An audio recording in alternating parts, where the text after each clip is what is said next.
Saints have made a roster move today. This has become kind of commonplace over the last couple of weeks. They have waived quarterback.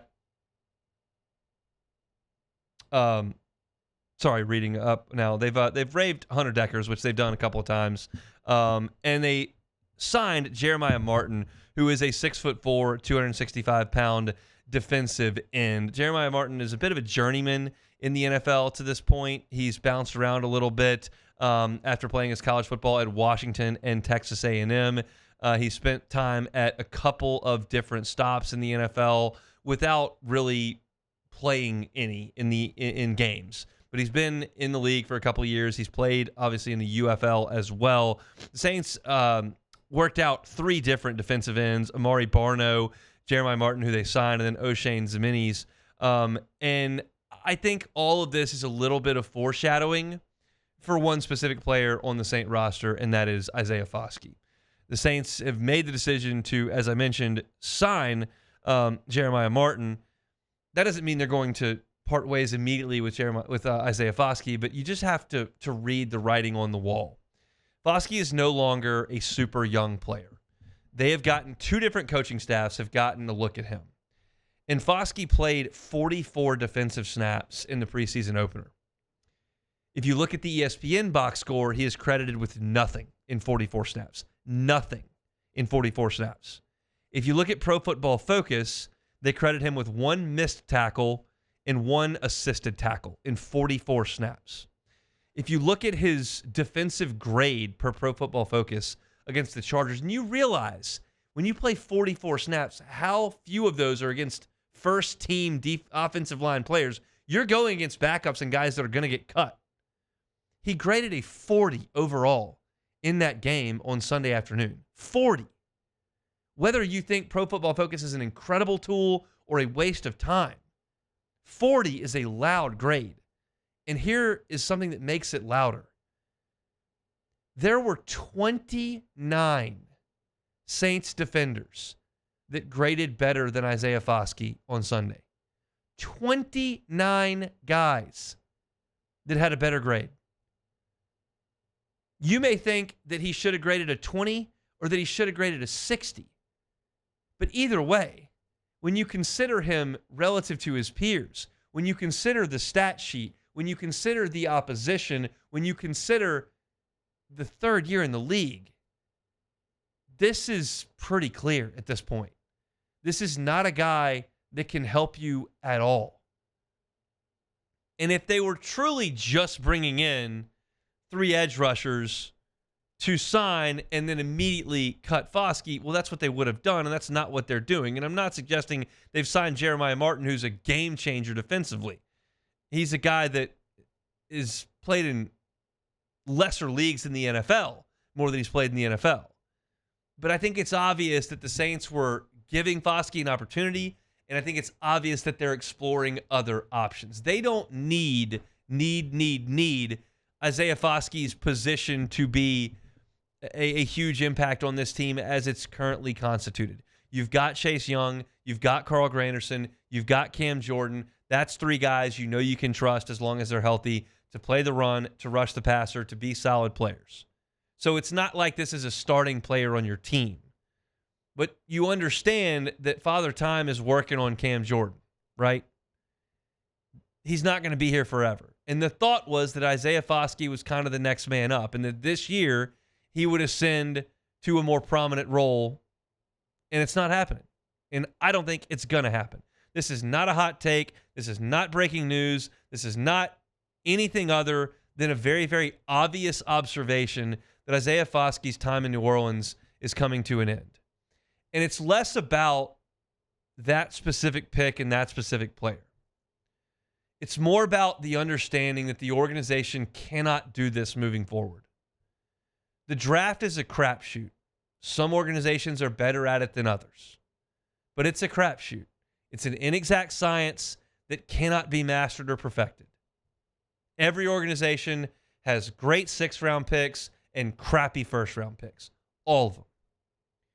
But the Saints are in a position as an organization that they cannot afford to have any more Isaiah Foskeys in the next couple of years. They cannot afford to have any more Peyton Turners moving forward. They cannot afford to have high-end draft picks at premium positions that simply cannot help. You don't have to make the All-Pro team. You don't have to make the All-Pro team. You don't have to be a Pro Bowler. You've got to help. And it is very clear that Isaiah Foskey cannot help. And this is not just me talking. This is not just me reading a stat sheet. When Isaiah Foskey got to training camp, we were talking to Sharif Ishak. We were talking to Luke Johnson. We were talking to people that are there every single day, and they're going, he's got a long way to go. And it's not a death sentence to your professional football career that in your first time in camp, things don't go well. This is a guy who was playing during the COVID year. That's a tough thing to do in college. It's a tough thing to do in development when everybody's sticking Q-tips up their nose as opposed to practicing accurately. You're not in meeting rooms. Like all these guys that were in their development phase, whether it was recruiting into college or playing in college or getting ready to start your NFL career, all these things, like that was a weird time for well over a year. But now there's not really an excuse that can be made. This is just a whiff by the Saints. And they're looking to restock the shelves at that position. They're looking to make sure they've got depth there. And it would be very, very, very surprising to me if on the last cut down day of camp, Isaiah Foskey made the roster or the practice squad. I just think there's too much evidence to support this. And the Saints have to make sure moving forward that the guys they draft, especially that high, in the first, second, third round, you're going to miss on 6th and 7th rounders. Those guys don't make teams very often.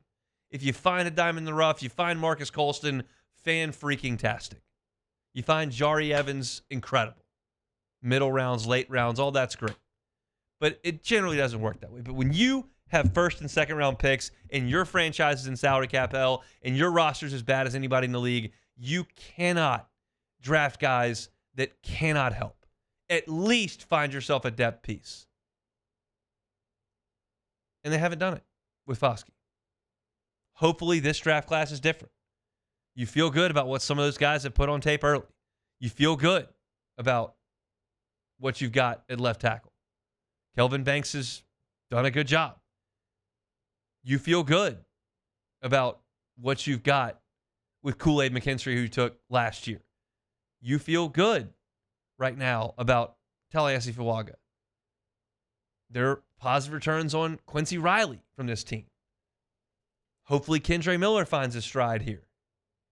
Brzee has shown some flashes of real pass rusher from the interior. There are some things you've done well here, but you've got to avoid the Isaiah Foskeys and the Peyton Turners moving forward. This is a sunk cost. This is a guy that's going to be moved on from. And that's a big bummer, just 2 full seasons into his career. But when you look at who the Saints are working out, what they're bringing in, what Foskey did in the preseason, what he's done for 2 years, what Pro Football Focus says, what the people that cover the Saints say, what the statistics say, what the front office is telling you with their actions, this is coming to an end. And that's a bummer, but it's caution. You can't have that happen again. And that's not an indictment on Kellen Moore and his staff, but certainly on Ireland, Loomis, that crew. This is a whiff, and those set you back significantly. And if you continue to do this, you're going to have a hard time digging out of this hole at the bottom of the sport. Just is what it is.